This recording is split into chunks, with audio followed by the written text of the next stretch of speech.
Yeah, it's funny. I like the way you put bluegrass in quotation marks because that was definitely not exactly a bluegrass song. And my banjo playing, luckily, has come a little ways since then. It's funny. I actually went to see if that was still out and available, and it is. Crazy. But yeah, not my favorite piece of banjo work I've ever done.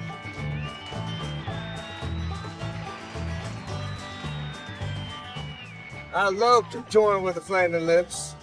I love the fact that they let me come up and play every night too. Actually asked me to. Maybe the first people that ever asked me to come up live and play banjo. Stone Temple Pilots, I thought they were a much better version of mini Pearl Jam.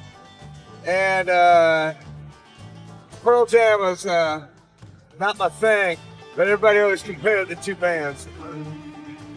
I preferred Robert DeLeo's songwriting. I liked Scotty's voice, and he was a super sweet guy. It's a shame what happened to him. I remember him serenading me and my wife with Frank Sinatra songs coming up behind us walking on that tour. Such a sweet dude. As far as the folks in the Flaming Lips goes, I think it's a whole new band right now, except for Steven and Wayne, who are both amazing people. Steven's such a badass musician. But yeah, I think that era that you're talking about, 93 era, was probably my favorite. And Josie was a big reason of that.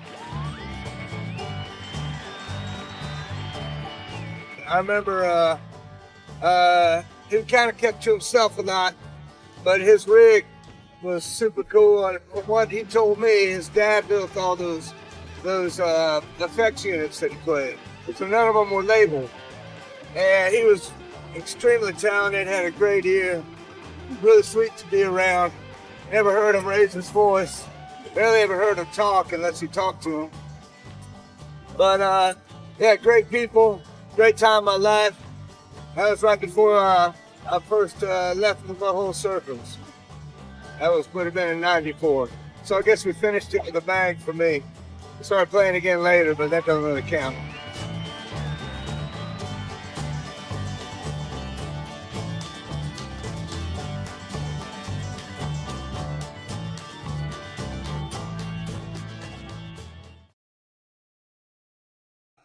Turn it on.